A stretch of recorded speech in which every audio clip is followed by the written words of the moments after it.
All right. Record a little session of just, what matters to me, what's important in Salesforce, to inform our discussion about how to move to Global Shop. And so I'm going to send this to the people at Global Shop, and hopefully we can figure out how to map everything from Salesforce over to Global Shop and have a smooth transition. So Ethan Schubert is next to me. He's going to be like our main CRM admin. He may pipe in if he's got any questions or anything like that. But I just wanted this to be like helpful and foundational to help us be more efficient when we talk about what to do to transition our CRM. So let me first start with an opportunity record. And I do understand there's some differences between opportunities in Global Shop and opportunities in Salesforce. So I'll just jump to let's find a recent opportunity that I've been on.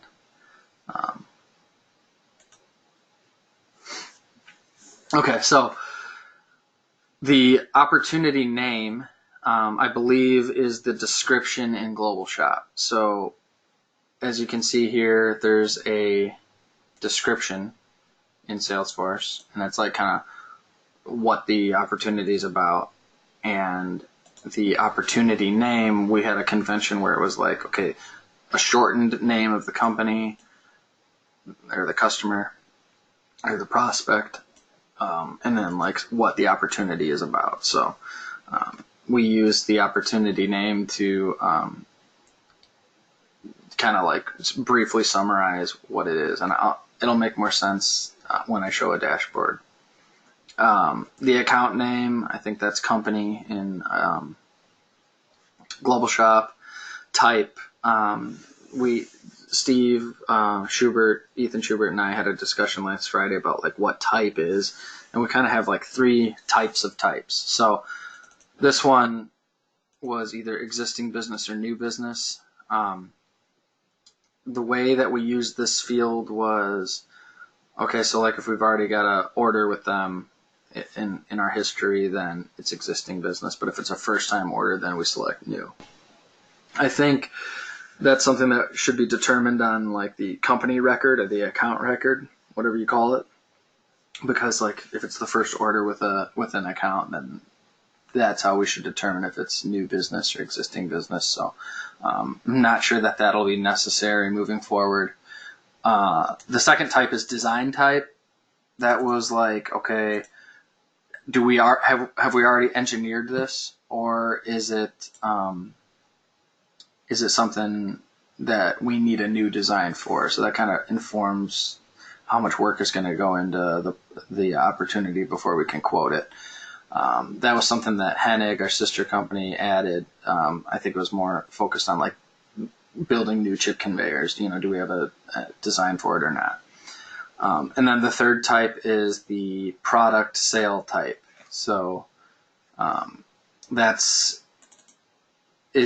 we making it? Is it a repair where they're sending us something, we're fixing it and sending it back? So manufacturing, repair, or the third was resale. Is something like that we're getting from one of our partners in Europe and just reselling. So we had 3 types of types, and I'm not really sure how to utilize type in Global Shop, but we can figure that out after we meet. Quote number. In Global Shop, quotes are not the same as opportunities. So like you'll attach quotes to opportunities. In Salesforce, we never really used the quoting object, so we just added the quote number here. Keep in mind, we had no integration between our ERP and Salesforce, so had we had some sort of integration, then a lot of this stuff would probably not exist on the opportunity record. RMA and RGA, those have to do with like repair stuff where people send stuff in and we're fixing it and sending it back, so they would get an RMA or an RGA number. And then sales order number, when we get an order, meaning when the stage goes to 1, we get a sales order, and then we put the sales order number in. So I'm pretty sure all of that would be, I don't know if it would be on the opportunity record or on the quote record or how that would work in Global Shop. But again, I'm just explaining what we're used to. So you can get familiar with that as we move forward. End customer, this field here, like if we were selling to a distributor or a dealer and we knew who the end customer was, this was a lookup field that would look up accounts that are end user accounts. So really valuable for us because, like, here's an example. So let's say we had a dealer in the western states, and we ultimately, like, they're the customer every time, so they place an order and we sell it to them, and then it ends up going to one of their customers because they're the reseller. If we don't ever know who the end customer is, and if it's not in our system, and let's say our relationship with that dealer ends for whatever reason, then we don't actually know who the end customer was at all, and it's hard for us to, like, stay in front of those customers. So we do want the ability to put the end customer in even when we're selling through, like, a distribution channel like a reseller, because it's valuable information for us to know where our stuff goes. So we created this field, which is the end customer field. Opportunity owner, I think, what did they call it in Global Shop? It wasn't owner, it was like user ID or something. User ID. Yeah, user ID. So that would be the same there. It's like, okay, who owns this record? And then we had these three different records or fields for the salesperson. So manufacturer's rep, they aren't employed by us, but they're on commission. So they're like an independent manufacturer's rep. They may work for us and a few other companies. If we have a manufacturer's rep, they would be in this list. And that's how we would select them. And then we have our direct employees, the AME direct reps and the Hennig direct reps, and there's lookups for those as well. Now AME and Hennig have different CRMs with Global Shop now, so it'll be just the AME direct rep for us and not the Hennig rep. So just double check. Yeah, I am recording. Okay, good. All right. So yeah, it'll be just who's our direct salesperson. Now I want to make sure that it's understood, like we're talking about the regional salesperson who would be assigned to that opportunity, not like the inside people or the business unit manager, the business development leader, anyone like that. Like the direct rep would be like who's assigned to it, who is getting commission for the opportunity essentially. And if there is no direct rep, manufacturer's rep, it's a house account. So like in Salesforce, we had a rule where if house account was not checked, then you had to put in who the rep was. And if house account was checked, then you could leave these blank. Value stream. I'm not sure how we're going to determine this in Global Shop, but you probably know by now we have many different business units all working together at Advanced. So we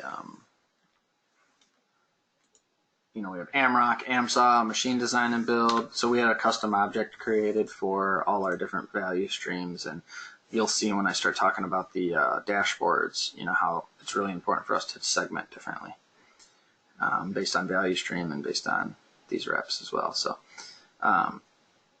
amount, this is a number that as the stage advance gets more and more accurate, but this is what we think the opportunity is going to close for. So in the early stages, we're not really sure. We know they may want to order 10 of these items, but we're not really sure if it's going to be 5 or 10. And so we just throw a guess in. And then as the opportunity progresses, we learn more and more about exactly what they need. And by the time we close it, this becomes the exact amount that we won the opportunity for. So that's what that field was. I think Global Shop has a very similar field there. And then stage, I think Global Shop calls it funnel. It's the same thing essentially.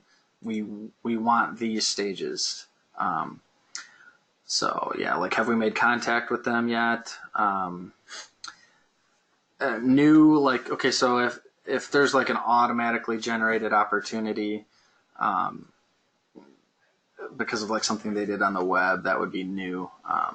Almost never used this stage, so maybe we could just kill that in the future. Contacted, okay, like they've reached out to us, filled out a request for proposal or request for quote or whatever, and we've talked to them about it. We've contacted them and said, hey, got your request. Gathering additional requirements. This is like one of the more lengthy stages where we're going back and forth figuring out, okay, what exactly do they need us to quote? Creating quote. Okay, we've handed it off to the inside sales person, and they're trying to figure out, okay, what exactly do we need to put on this quote and get it all assembled. Quote sent. Okay, we've assembled all the details of the quote and it's been shipped to them, and now we're just waiting to hear back. After the quote sent stage, we weren't moving it into the negotiation stage until we've called them and verified, okay, you did receive the quote and you're just like thinking about it, or you need to discuss the quote. So that would be the negotiation stage. It's one little side note here. It was really important for us to follow up after we sent the quote and ensure that they did receive it and answer any questions they had, because we weren't allowed to go from quote sent to negotiations until we have like confirmed that they did receive the quote. And then won and lost. Those are pretty self-explanatory. So those are our stages. We did add a reason it was won or lost, and you weren't allowed to lose an opportunity without selecting a reason. So like why you thought you won or lost it. Create date and sent date. This is not for the opportunity. It is for the quote. So like here's this record was created by Caleb Mertz on this day at 7:08 p.m. That's for the opportunity itself. But when was the quote created? That's what this field's for. And when was the quote sent? And we wanted to make sure that like velocity is a really important priority for us. So how we measure that in Global Shop, we'll have to figure that out. But ultimately, we want to like shorten our sales cycle, and we want to measure how fast we're moving opportunities from the start of the funnel to won or lost. All right, I think. Oh, yep, here's the house account. This was informed by the account record associated to the opportunity. So you can't have opportunities that aren't attached to accounts. So you have to have an account like the account name here for you to be able to create an opportunity. And then if the account was a house account, then this box would be checked here. So I'll move to the account records to talk about that. So this account name was Radical Firearms. The parent account, this is something we didn't use as well as we would hope. We really do want to use this. So like if there's a headquarters and they have like 5 or 6 different branches, it would be nice to like associate them all with a parent and child relationships. So that would be something that I would love to see in Global Shop. This is their like corporate phone number, their main office number, fax, industry. That's important to us too. Are they making equipment? Are they just doing manufacturing? Is it, aerospace? So that's the industry that the account is in. This customer key is our like unique ID for Industrios, our former ERP system. So this was really important to the people on the inside. And we had different for AMA and Hennig. This is how many total opportunities we have with the account. So if I hover over this, you can see all the different opportunities that we've won, lost, that we've sent quotes on, and not followed up to push to the negotiation stage. So I've seen some no-nos here already. But we'll fix that in our new system. We were able to look up the opportunities with Dun & Bradstreet, or it's not the opportunities, the companies with what Dun & Bradstreet had. So that's what this field was about, just to help us get accurate addresses and credit history and things like that. Description, yeah, that's just describing the account. So in this case, it's blank. But it could just be like, hey, this is the Midwest location of Radical Firearms or something. That would be an example of what to put in the description field. And then machine brands. We didn't really use this as much as we'd like, but if they had different types of machinery in their facility, we had some brands here. So that's what that custom field was for. The AMA direct representative tied to the account, the Hennig direct representative tied to the account. That's what these two fields are. The value stream, now, like with an opportunity, it could only be associated with one value stream. But with an account, like they could have opportunities with multiple value streams, and you could, select 3 or 4 or 5 and move them over like that. So that was, we just wanted to see like which value streams they had opportunities for. That was how that field was used. And then the type. This is a really, really, really important field. So we want to know, are they an end user? Are they making original equipment? Are they some sort of reseller that we can't define? So this is like an undefined reseller. These two are, or these 3 are more of the defined resellers. So like they're selling complete machine tools. They're a machine tool dealer, or they're selling tooling, or they're like a third party like MRO, like maintenance service provider. So these types are really important to us. And their website URL. If it's a house account, that would be checked. And remember, I was mentioning this DNB thing. The delinquency or the delinquency flag would help us to determine if they are a credit risk or not. So, and it was using like data.com and this Dun & Bradstreet stuff that we paid for with Salesforce. Obviously, this is their address. If you click it, it opens it on a map. Here's the contacts that we have, the opportunities associated to the account. And then this is really, really important with us too. Like there's an integration between Salesforce and Outlook. So like, as you can see over here, there's like this sidebar here. So like if I go into a mail, I'll get off my calendar and go into the mail here, and I find something related to Michael.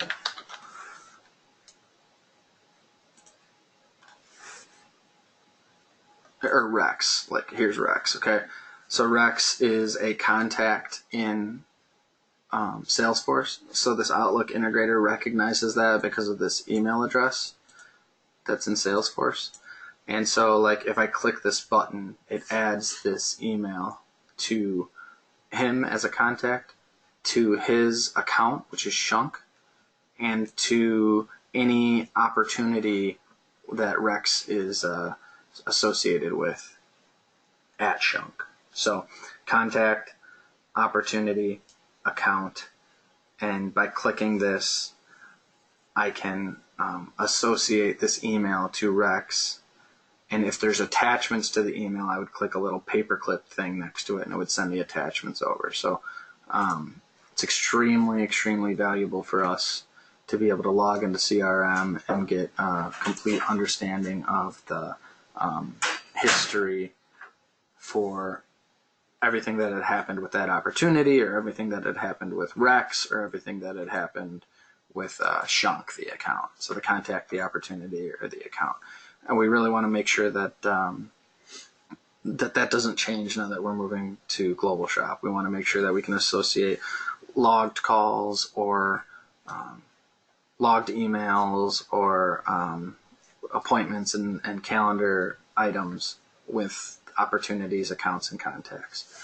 Because that's how I keep an eye on the entire U.S. at once, just by checking the CRM and seeing what's going on there.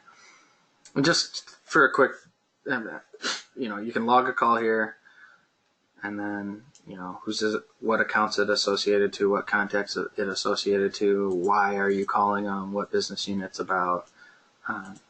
That's how I would log a call.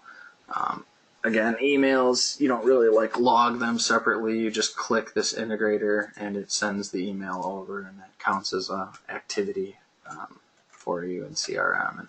And then here's all the activities, right? So on this account record, I'm seeing here's the emails that we've sent. It's related to these opportunities. Here's the people that were working on it. Here's the contact it's related to. So should give you a pretty good idea of what we're used to and what we'd like to see in Global Shop.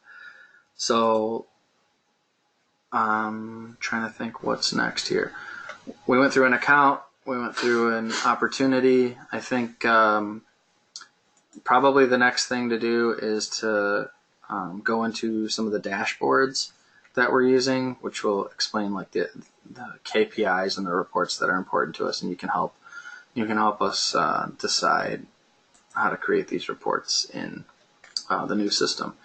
So here's an example of one of our direct salespeople, one of our RSMs, or a regional sales manager. We got a lot of Schuberts at this company. Sam is one of those guys, and he lives in the southeast region, so in the North Carolina area. So this shows his complete pipeline between AME and Hennig. I think that'll be divided in the new system because there'll be separate CRMs.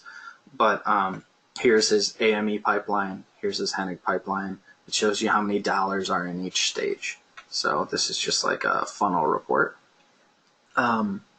This is the top 20 open opportunities. So opportunities we're hoping to close, right? They're somewhere between new and won or lost.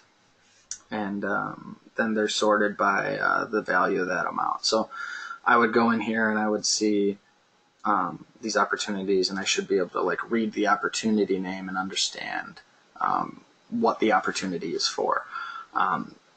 So this second one is a really good example of, okay, this is dedicated hydraulic fixtures for Novatech under this quote number for 85 grand. That's why the opportunity name mattered. I don't really know what Will 31Q whatever, but I just know it's 91K. So the second line is a good example of naming an opportunity to where we could understand it, and the first line, could be improved. So I'm sure I could click into it and figure it out, but the point was we wanted to know right at a glance what all these were for. Here's another one: Shunk intermediate plates. Okay, great, cool. PTQ means progress toward quota. So basically what we do is we take their yearly revenue goal, which for Sam was a little over $1 million, and that becomes this line right here where the purple meets the green. And this is where he's at for AME. And, we got 6 weeks left in the year. So hopefully he can cross into that, green section there. This is his monthly quota. So, yeah, I don't know if we just, we're not using Salesforce anymore. So that's why that's at 0. Here's Hennig's yearly, he's a little over $1 million for Hennig, and, we're not using Salesforce, so there's nothing on the monthly. So,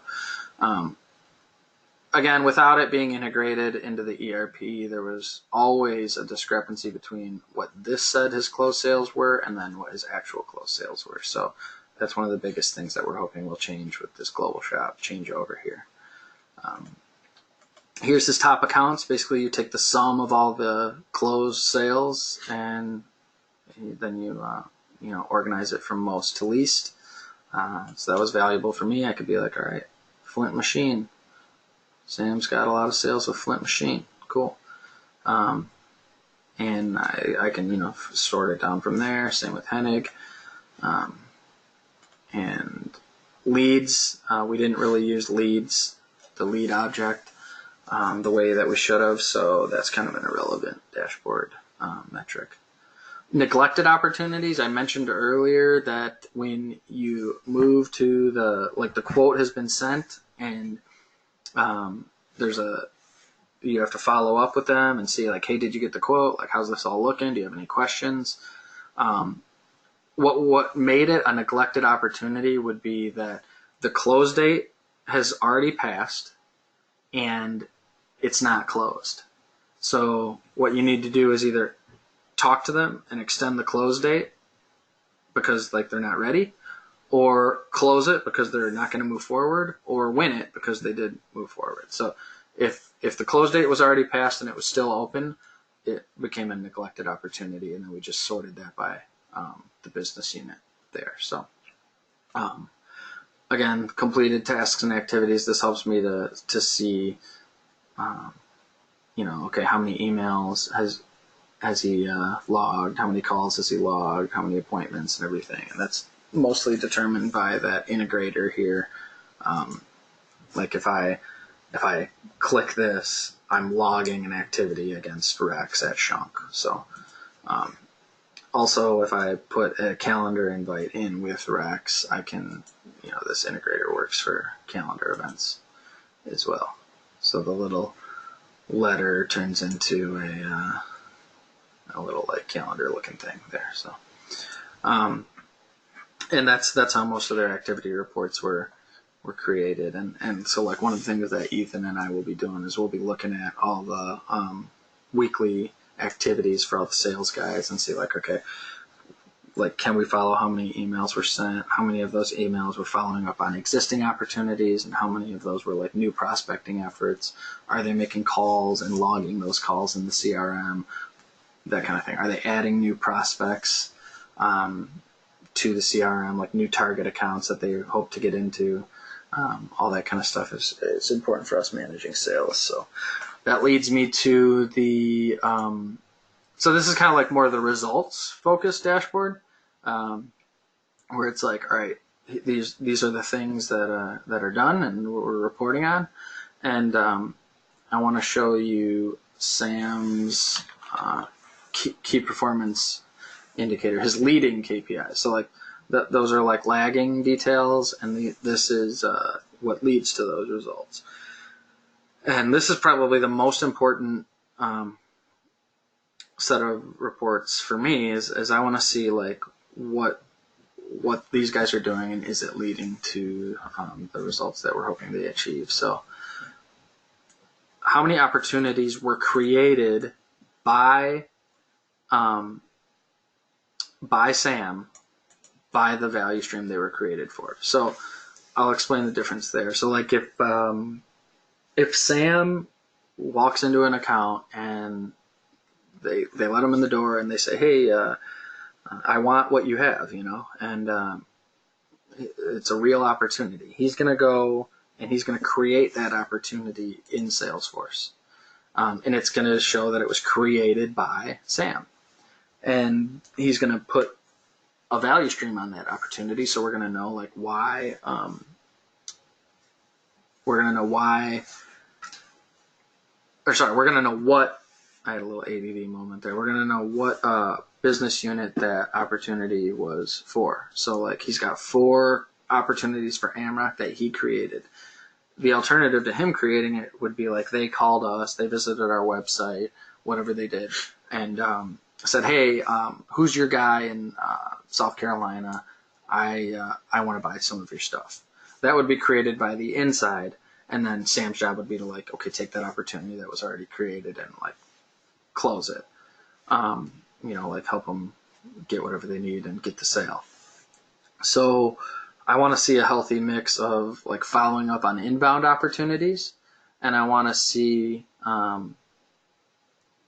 like creating your own opportunities in the field. So when they're created by the user that's out in the field, it shows up on this report, and so that's an important one. But the biggest one is like, okay, so they created it and it closed. That's the big enchilada, right? So he created this AMROC opportunity and we got an order for it. Great job, Sam. That's how you get something in there. Of course, it's valuable if he closes something that came in inbound, but I want to try to determine, okay, how much of these are like following up on stuff that got brought in, and how much is he generating from the conversations and the prospecting activity that he's got going on in the field. This is how many activities by each value stream. So like it's blank up here because he probably just like used the integrator and didn't select the value stream that it was for. Here, he actually said like, okay, I visited this customer to talk about AMROC. Here, he visited them to talk about 2 value streams. It was AMROC and our job shop value stream. So it just helps me see like how the time is spent, like what the activities are for. This is really important. I think we would call them prospects in Global Shop, and I want to see that like he's identifying new opportunities for target accounts. So like if you're going to get an opportunity at a new account, the first thing you need to do is select the targets and find the accounts. And when you find those accounts, then you need to add them to the system. So he's added these 6 end users in the last 30 days into our system. And that's valuable even if there is no opportunities for us, because like, let's say Sam gets hit by a truck and we all, feel bad for a while. And then I'm like, okay, crap, I got to get a new guy in Sam's territory. Well, the guy gets to benefit from all the work that Sam did with selecting targets. And so Sam will leave that legacy behind. Feeling morbid. And all right, here's the same thing. Like, so I found an account. This account's going to be great. I think that they're the exact type of business we want to work with, but like that doesn't get me anywhere because I need to know who to talk to at that business. So maybe after Sam selects that target account, he goes on to like LinkedIn and finds out, okay, who actually works there, and he adds the contact. So that's the difference between adding the account and adding the contact. And I'm sure all of that can be done in Global Shop, but what I want is like an actual report that shows, okay, what he's added. So that's the difference between like the leading metrics, which are more like activity based and like adding new records yourself as the guy in the field, and the more results focused dashboard, which is kind of like, okay, here's your pipeline and here's your sales and all that. So now we have that by territory, but by like Sam has a territory, and then we also have it by like business unit. So so this is like one of our business units, and instead of it being segmented by a territory, it's segmented by like a type of opportunity, and that's where you see the like when I showed you the opportunity record and there was the value stream. That value stream and business unit, they're all kind of the same term. So pretty much the same reports and dashboard elements, but it's focused on a product group or a business unit or a value stream, not a territory. And those are, I think that's enough for now. That's really what's going to be important to me in this new CRM. So I'm looking forward to transitioning over and making sure that we don't lose too much. So I do want to take like a quick second to explain where we'd like to be someday, and that's where we have like a full analysis of like everything that's happening from actions that contacts or prospects are taking on our website all the way through to a closed sale. So I brought up a good example of this. Here's a contact at Cessna. They're an aerospace manufacturer in Wichita, and Ryan Edwards is the contact. And I know that Ryan does a lot of things on our website, like he downloads CAD models and he requests quotes. And so with Pardot, which is our like marketing automation piece, we can do all sorts of website tracking, which is really valuable for us because I can see like what days Ryan took certain activities on our website, and I can see like how he got to our website in the first place. So like he was using Google. Our website tracking picked him up, and on this date at this time he wrote in one of our form submissions, I'm looking for CAD models and price quotes for the following items. So he puts their part numbers in. And so I get an idea of like what he's done. This down here gives me a lot more of that detail.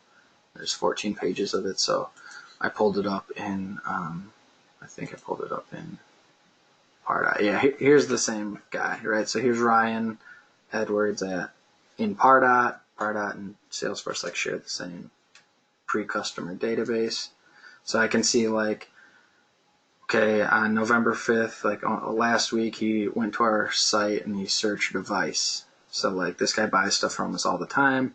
It might be a good idea to call him because he also visited 28 pages of our site last week. And I could see that he's got opportunities associated with him. I can see like in all these days he's visited our site in September, again in October, again in November, and it goes all the way back to when he first visited our site in August of 2017. He got there through a Google ad. You can, it's pretty clear like why this would be valuable to someone in sales or marketing, to have this level of insight as to how people get to our site, how they find us, how they request quotes, using our website, or even like it analyzes like even the emails that we've sent them and stuff. So like here we said 10% off service and repairs. This guy probably isn't the right person to send that to, but the point is I can see that we sent him this email on May 1st, and if you were to open it and then visit our site from that, it would all be shown here in this activity. So this site tracking is really valuable. Again, he used our internal site search, and he searched for this exact part number, so like it's pretty easy to figure out what he's looking for. And yeah, if I click in, I can even see like how many seconds he was on each of these pages of our website. So it's really, really valuable for us. I know that this is more on the marketing automation side of the spectrum, and so it's likely going to be like another piece of software that we integrate with Global Shop. But I did want to take a few minutes to explain like where we're hoping to get. This isn't a priority for today or this month, but I know Noah at Hennig feels the same way I do about like ultimately wanting to get here, where you can close the loop between the marketing activities and how the website's performing all the way through to like a sale. And then you can start to say like, oh wow, like these pages of our website are really influencing these opportunities that we've been able to close. So all right, I think that's a lot for you guys, and I'm going to send this over, and we've watched your training. Thank you. I thought that was really valuable. I thought Steve asked a lot of good questions.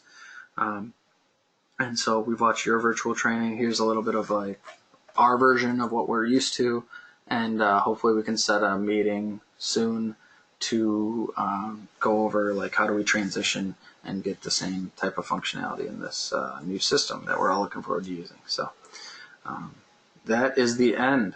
I'm going to close the meeting, and I'll let Steve coordinate with you guys when we can have this this next meeting to like design our CRM. All right, thanks. Bye.